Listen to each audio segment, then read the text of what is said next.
प्रताप की, महाराणा प्रताप की।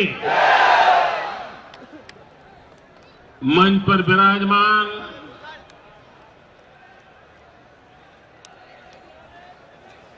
समाज के सभी कर्ता धर्ता बंधु भगिनी, यहां पधारे हुए सभी आदरणीय मेहमान, मंत्री परिषद के सभी साथी और इतनी बड़ी विशाल संख्या में उपस्थित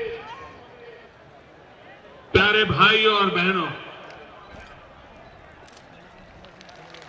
जहां तक मेरी नजर जाती है मुंड ही मुंड दिखाई देते हैं।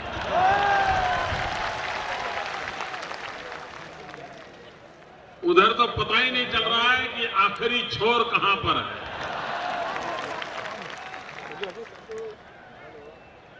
भाइयों बहनों, कभी तो सोचना होगा कि क्या कारण है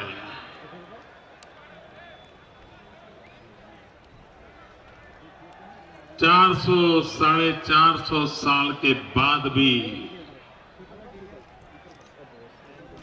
उस नाम में क्या जादू है, उस व्यक्तित्व में वो कौन सी ताकत है कि जवानी इस प्रकार से उमड़ पड़ती।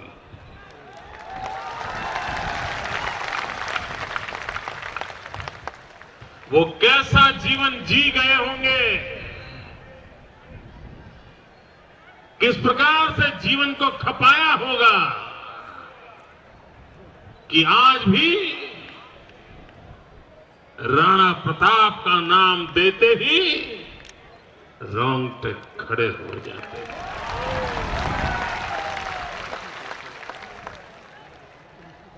वो कौन सा सामर्थ्य है, वो जीवन की कौन सी आहुति है जो आज भी हमें प्रकाश दे रही है, मार्ग प्रशस्त कर रही है। और आज भी भारत मां के उस वीर सपूत को स्मरण करते ही सर झुकाने का मन करता है।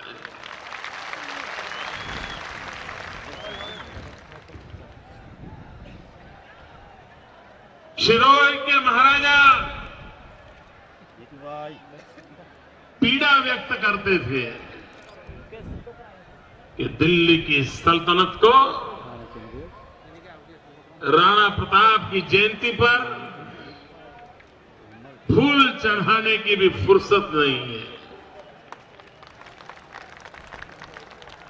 भाइयों बहनों,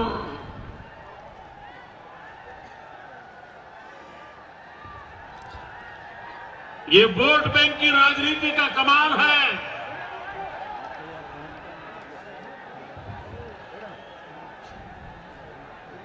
ये वोट बैंक की राजनीति का कमाल है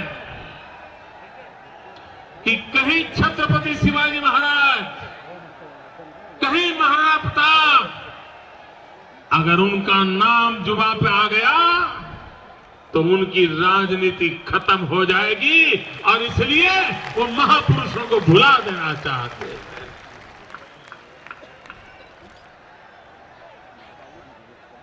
भाई अब जगह कम है, ये मैदान में जगह कम भले हो, मेरे दिल में आपके लिए भरपूर जगह है भैया।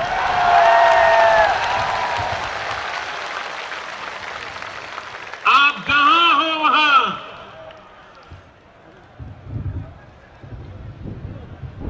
भाइयों बहनों, ये वोट बैंक की राजनीति का दुर्भाग्य देखिए कि देश के वीर पुरुषों को भुला दिया जाता है। यह देश 1200 साल तक गुलाम रहा, भांति भांति के लोग आए, इस देश को अपने हड़पने के लिए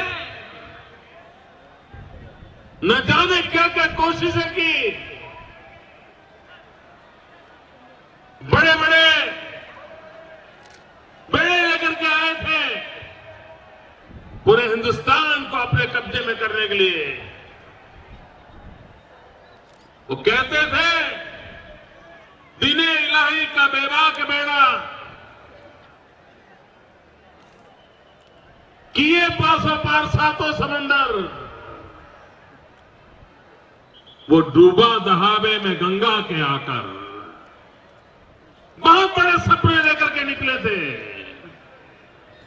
लेकिन गंगा के पट में आते ही इस मिट्टी ने उनको चूर चूर कर दिया था। 1200 साल का संघर्ष का इतिहास है। एक वर्ष इतिहास के पन्नों पर ऐसा नहीं गया जब भारत मां के किसी न किसी लाल ने गुलामी के खिलाफ आवाज न उठाई हो, आक्रांताओं के खिलाफ शस्त्र न उठाया हो, आक्रांताओं के सामने झुकने के बजाय सर खपा दिया हो, ऐसा एक वर्ष नहीं गया। लगातार 1200 साल तक हिंदुस्तान का कोई कोना ऐसा नहीं था कि जहां आजादी की ललक न रही हो।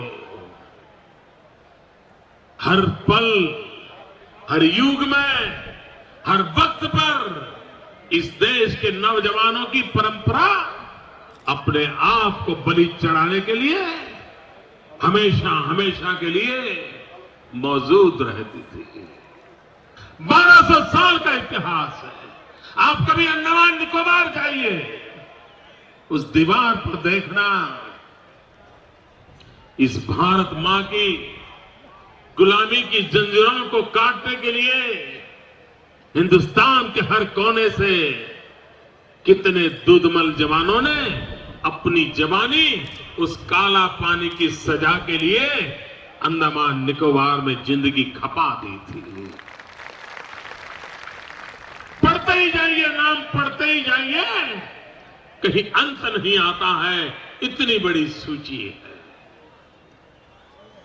भाइयों बहनों, उसके बावजूद भी देश को एक ही पाठ पढ़ाया जाता है।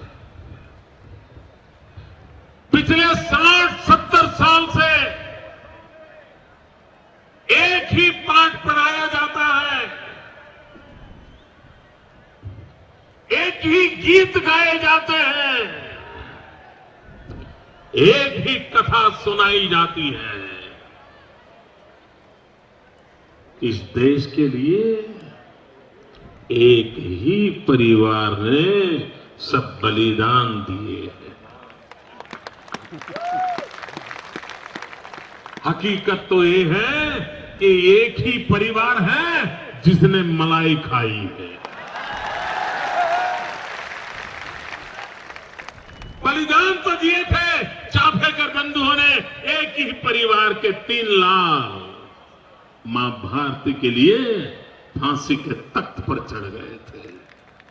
बलिदान तो दिया था भगत सिंह, सुखदेव, राजगुरु ने, जिन्होंने वंदे मातरम कहते कहते फांसी के फंदे को गले पर लगा दिया था।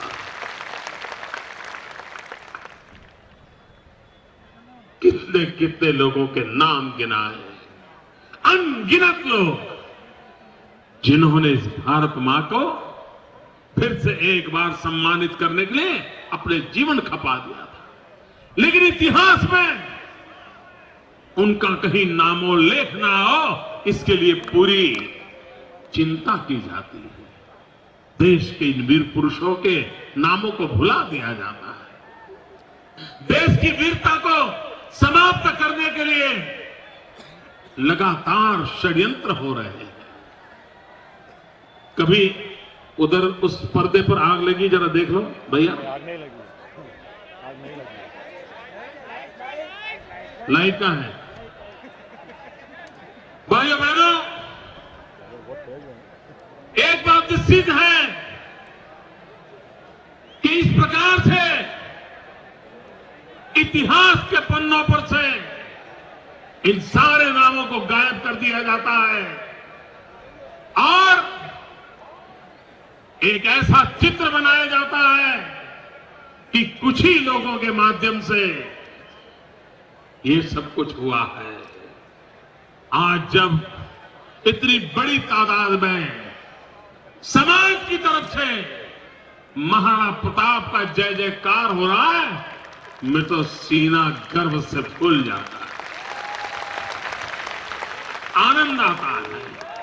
और मैं उन लोगों को चेतावनी देता हूं कि तुम लाख कोशिश करो इतिहास के कागजों पर से इन महापुरुषों के नामों को मिटाने की। तुम लाख कोशिश करो पत्थरों को पत्थरों से मिटा करने की, लेकिन कभी भी तुम हिंदुस्तान के कोटि कोटि नागरिकों के दिलों से इन महापुरुषों के नामों को नहीं मिटा पाओगे। और वो वक्त आएगा जो इन नाम मिटाने वाले लोग हैं वो खुद मिट जाएंगे, ये मैं दावे से कहता हूं। भाइयों बहनों, देश में वीरता के खिलाफ कैसा माहौल चला। पहले स्कूल में बच्चा पढ़ता था तो उसको पढ़ाया जाता था तो तलवार का त। कुछ लोगों ने चर्चा की कि अगर बच्चा बचपन में ही अगर तलवार का त पढ़ेगा तो उसके मन के अंदर हिंसक भाव पैदा होंगे, और इसलिए क्या करो, तलवार का निकाल दो, तपेली का पढ़ाओ। जिस देश के बच्चों को तलवार भुला करके तपेली पकड़ा दी जाती है, भाइयों बहनों, वो बच्चों से वीरता के पाठ कौन पढ़ाएगा। सोच समझकर हालात किए, आपको जानकर के हैरानी होगी। दिल्ली में भारतीय जनसंघ का शासन था और भारतीय जनसंघ कॉरपोरेशन में काम करता था, और उन्होंने तय किया कि दिल्ली में छत्रपति शिवाजी महाराज की प्रतिमा लगाएंगे। अब दिल्ली सरकार के कब्जे में मामला केंद्र सरकार के हाथ में। उन्होंने निर्णय किया छत्रपति शिवाजी महाराज का बहुत बड़ा घोड़े पर सवार ऐसा पुतला लगाना तय किया। तो ये दिल्ली शासन ने दबाव डाला कि छत्रपति शिवाजी तो लगाइए, लेकिन ऐसे जो हाथ खड़ा कर करके वो तलवार लेकर के बैठे हैं वो तलवार रहने दीजिए। आप कल्पना कर सकते हो कि भाले के बिना राणा प्रताप कैसे लगेंगे, तलवार के बिना छत्रपति शिवाजी कैसे लगेंगे। लड़ाई चलती रही, आखिरकार दिल्ली की सल्तनत ने छत्रपति शिवाजी का वो स्टैच्यू लगाया जिसके हाथ में तलवार नहीं है, और अगर घोड़े पर आप बैठे हो, हाथ में तलवार नहीं है और ऐसा हाथ खड़ा किया है, तो तस्वीर देख करके लगता है कि कोई बहुत बड़ा गायक गीत गा रहा है। ऐसी सोच है इन लोगों की, ऐसी सोच है। और इसलिए भाइयों बहनों, देश को उसकी मूल धारा से सोच समझ करके काटा गया है, और भारत की जो मूल धारा है वो त्याग और तपस्या की मूल धारा है, उसे विमुख कर दिया गया है।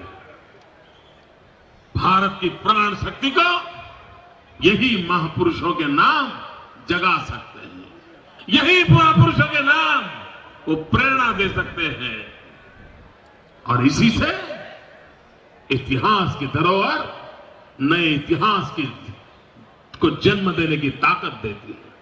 भाइयों बहनों, लिख करके रखिए, जो समाज अपना इतिहास भूल जाता है वो समाज इतिहास रचने की ताकत खो देता।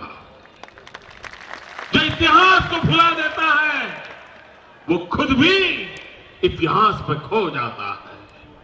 कोई उनको याद नहीं करता है। और इसलिए हिंदुस्तान की मिट्टी की कसम है कि हम हमारे पराक्रमी इतिहास को न भूले, हमारे पराक्रमी वीर पुरुषों को न भूले, हमारी विरासत को न भूले, हमारी संस्कृति को न भूले। हमारी संस्कृति के प्रति हमारे वीर पुरुषों को समान रूप से सम्मान होना चाहिए। इन दिनों इस देश में फैशन चली है, अपनी राजनीतिक विचारधारा के आधार पर अपने पूर्वजों का मूल्यांकन किया जा रहा है, अपनी विरासत की चर्चा हो रही है। आपकी राजनीतिक विचारधारा कुछ भी हो, आज आप वोट बैंक की राजनीति में बहुत सी बातें हो जो आपको पसंद ना भी हो, उसके बावजूद भी आप उन महापुरुषों के त्याग और बलिदान को नकार नहीं सकते। वीर सावरकर का नाम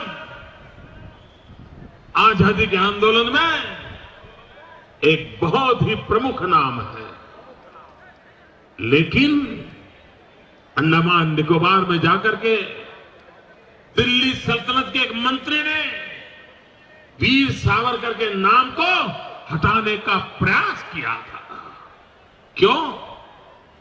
आपकी विचारधारा कुछ भी हो सकती है, लेकिन इसका अर्थ यह नहीं है कि देश के महापुरुषों के त्याग और तपस्या को हम नकारते।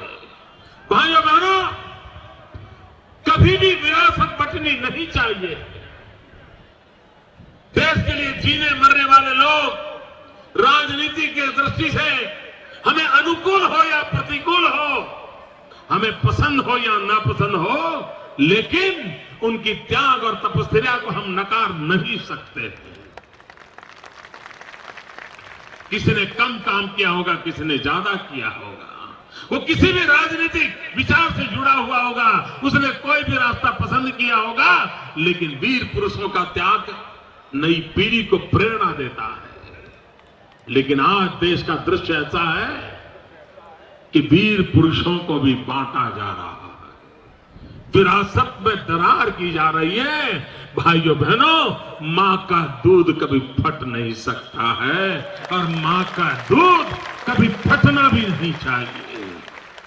लेकिन ये लोग हैं जो मां के दूध में दरार करने लगे हैं, देश को बांटने में लगे हुए हैं, और तब जाकर के राणा प्रताप की वीर गाथाओं की प्रेरणा मिलती है। और भाइयों बहनों, इस गुजरात की धरती को इस बात का गर्व है कि राणा प्रताप के परिवार का हमारे गुजरात के बल्लभी वंश के साथ बड़ा गहरा नाता था। बप्पा रावल वो मेरी इसी मिट्टी के थे, मेरे गुजरात की मिट्टी के थे, और वहीं से तो मेवाड़ का इतिहास में एक नया स्वर्णिम पृष्ठ जुड़ा था। अरे भाइयों बहनों, जिस चेतक की दुनिया चर्चा करती है, जिस चेतक के गीत गाए जाते हैं, अश्व देखो तो चेतक का नाम याद आता है। आज मैं गर्व से कहना चाहता हूं, राणा प्रताप के पास जो चेतक था, वो चेतक की मां मेरे गुजरात की थी। वो चेतक की मां मेरे गुजरात की थी। मैं तो यह सामर्थ्य इस धरती में यहां भी है। भाइयों बहनों, जब राणा प्रताप अपनी प्रतिज्ञा के लिए जंगलों में भटक रहे थे, घास की रोटी खा रहे थे, तब उन्होंने ज्यादा समय गुजरात के विजयनगर के जंगलों में बिताया था। पाल चितरिया विजयनगर का जो बेल्ट है, जो उदयपुर से सटा हुआ है, उस मेवाड़ से सटा हुआ इलाका, उन जंगलों में राणा प्रताप रहते थे। और जब हल्दी घाटी का युद्ध हुआ था, उस लड़ाई के अंदर मेरे इस आदिवासी क्षेत्र अंबाजी का जो पूरा बेल्ट है, वहां के वीर कुंवरों ने हल्दी घाटी के अंदर तीर कमान से पूरी आक्रांताओं की सल्तनत को उखाड़ फेंकने में बहुत बड़ा रोल प्ले किया।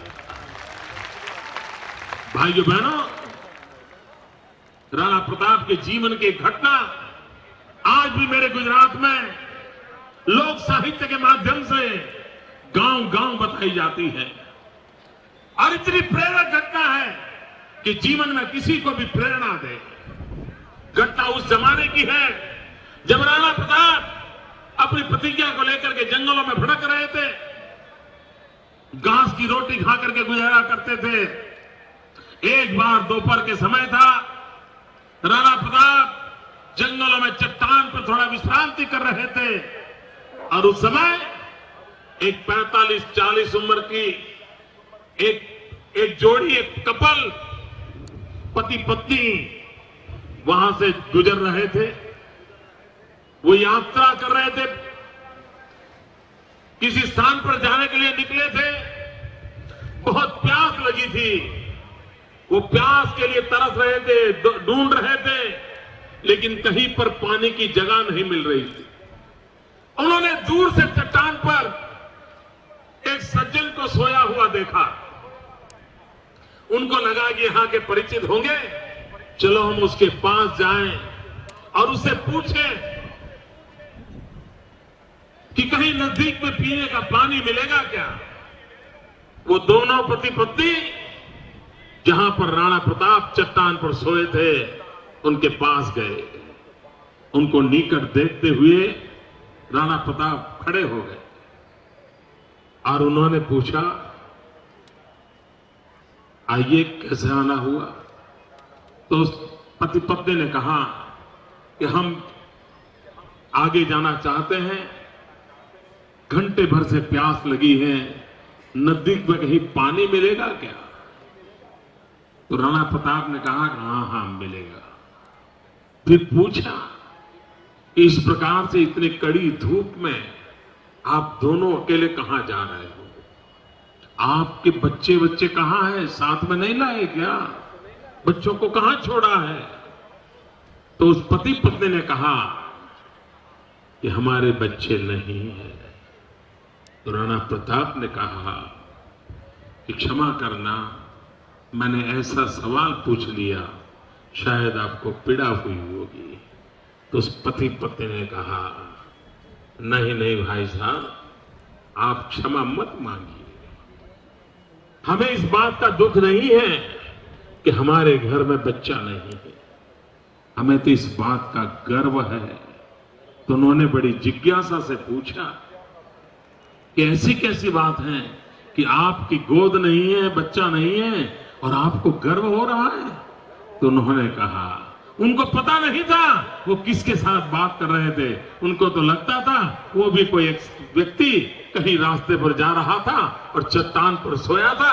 उनको पता नहीं था उस पति पत्नी को तो वो राणा प्रताप से बात कर रहे हैं।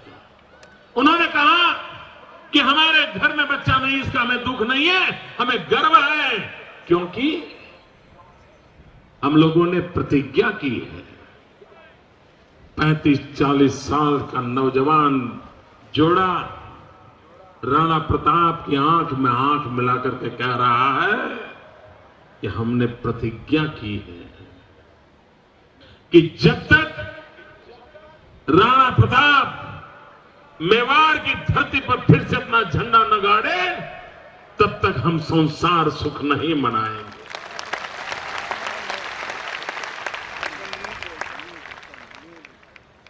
और इसलिए हमारे घर में कोई संतान नहीं है, हम प्रतीक्षा कर रहे हैं कि राणा प्रताप विजयी हो।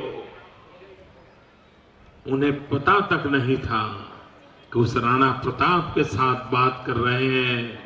आप कल्पना कर सकते हो, इस एक घटना के कारण राणा प्रताप को अपने विजय प्राप्त करने की आकांक्षा में कितनी बड़ी ताकत मिल गई। और वो समाज देखिए कि जिसको राजपाट चला गया है, घास की रोटी खाकर के गुजारा करना पड़ रहा है, लेकिन उस समय भी समाज में ऐसे लोग थे जो उनके साथ खड़े थे, उनके लिए अपना जीवन का सर्वस्व न्यौछावर कर रहे थे।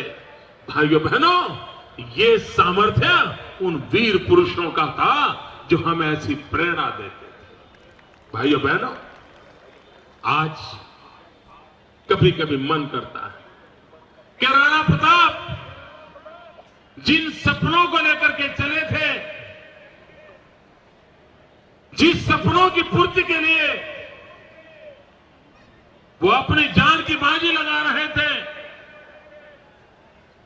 जिन कारणों से उनकी लड़ाई होती थी, क्या आज उस कारणों का कोई स्थिति क्या है? महाराणा प्रताप गौरक्षा के लिए युद्ध करते थे। आज भी इस देश में गौवंश रक्षा का कानून बने, इसलिए दिल्ली की सल्तनत के खिलाफ लड़ना पड़ रहा है। उस समय मुगलों के खिलाफ लड़ना पड़ता था, इस समय इन लोगों के खिलाफ लड़ना पड़ता। भाइयों बहनों, स्वाभिमान के लिए जीवन खपाना पड़ता। उन मां बहनों को याद करो, पन्ना धाई को याद करो। अगर पन्ना धाई ने वो बलिदान न दिया होता तो आज उदयपुर कहां होता? क्या वीरता थी भाई! इतिहास का हर पन्ना, हर अक्षर, हर शब्द नई पीढ़ी को शक्ति देने वाला है। लेकिन देश का दुर्भाग्य है, इन चीजों को भुला दिया जाता है। भाइयों बहनों, समय की मांग है, हम इतिहास को जाने, हम इतिहास को जीने की कोशिश करें और इतिहास से प्रेरणा लेकर के नए इतिहास के बीज बोने का कोशिश करें। ये समय की मांग है। भाइयों बहनों, दिल्ली में बैठे हुए लोग कैसे हैं, मैं घटना सुनाना चाहता हूं। इस देश की आजादी के जंग में दो मुख्य धाराएं थी।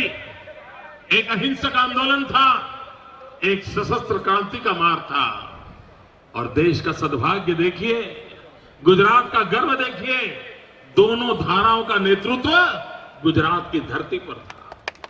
अहिंसक आंदोलन की धारा का नेतृत्व गांधी और सरदार पटेल कर रहे थे और सशस्त्र क्रांति का नेतृत्व श्यामजी कृष्ण वर्मा, मैडम कार्ला राणा, ये सरदार सिंह राणा, ये लोग कर रहे थे। श्यामजी कृष्ण वर्मा, जिन्होंने लंदन में अंग्रेज सल्तनत की नाक के नीचे इंडिया हाउस बनाया था, देश के नौजवानों को स्कॉलरशिप देकर के इंग्लैंड में बुलाते थे, पढ़ाई की चिंता करते थे और उनको शस्त्रों की ट्रेनिंग देकर के हिंदुस्तान में आजादी के जंग के लिए भेजते थे। श्यामजी कृष्ण वर्मा के शिष्य मदन लाल धिंगरा, जिन्होंने इंडिया हाउस में कर्नल बायजी की हत्या की थी और वो फांसी के तख्त पर चढ़ गए थे।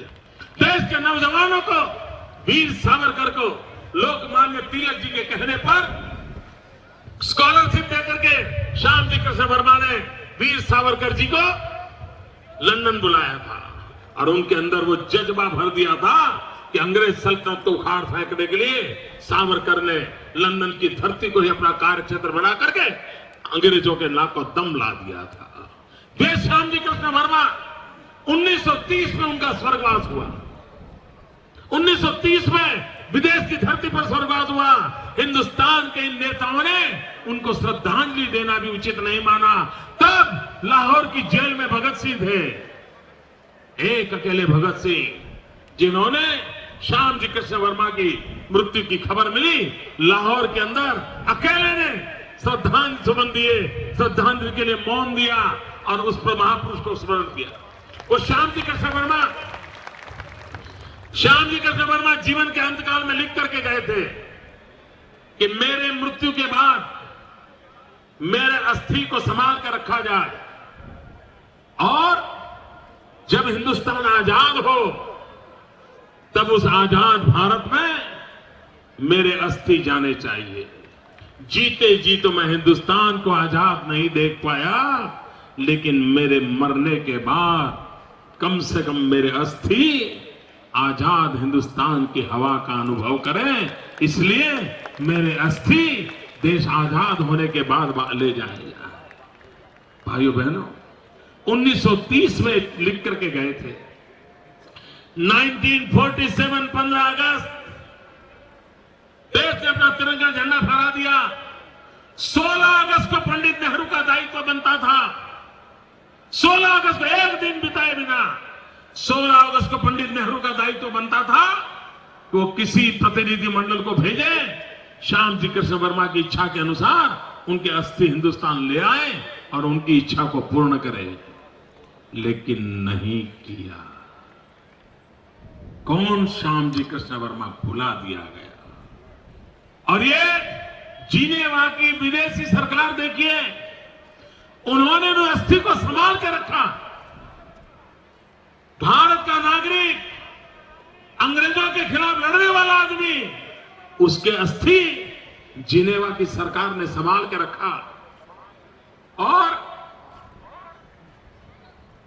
वो अस्थि इंतजार कर रहे थे, कोई हिंदुस्तान का भारत मां का लाल आएगा और मेरे अस्थि कभी न कभी आजाद भारत की धरती पर ले जाएगा।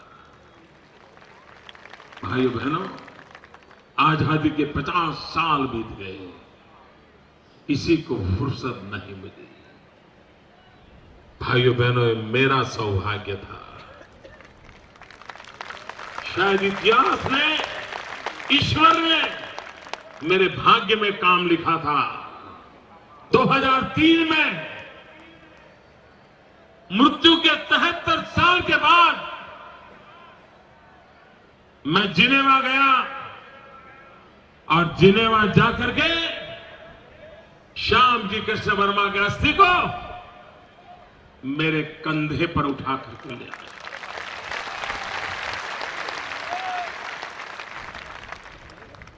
क्या ये काम वो नहीं कर सकते थे?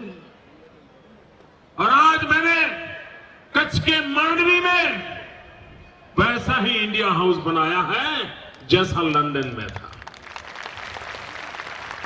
मेरी आपसे प्रार्थना है कि कभी कच्छ जाइए तो मांडवी जाइए और उस महापुरुष श्याम जी कृष्ण वर्मा की स्मृति में हमने जो इंडिया हाउस बनाया है वैसा का वैसा रिप्लिका बनाया है। और वहां पर मैंने श्याम जी कृष्ण वर्मा के अस्थि का कलश रखा है। आप भी जाकर के एक फूल चढ़ा करके आ जाना।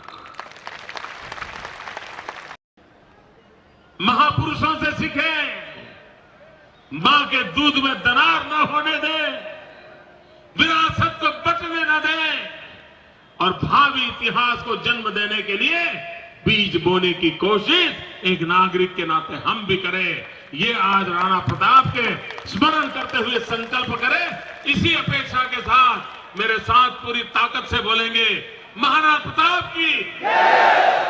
दोनों मुट्ठी बंद करके पूरी ताकत से दिखा दो भैया, महाराणा प्रताप की।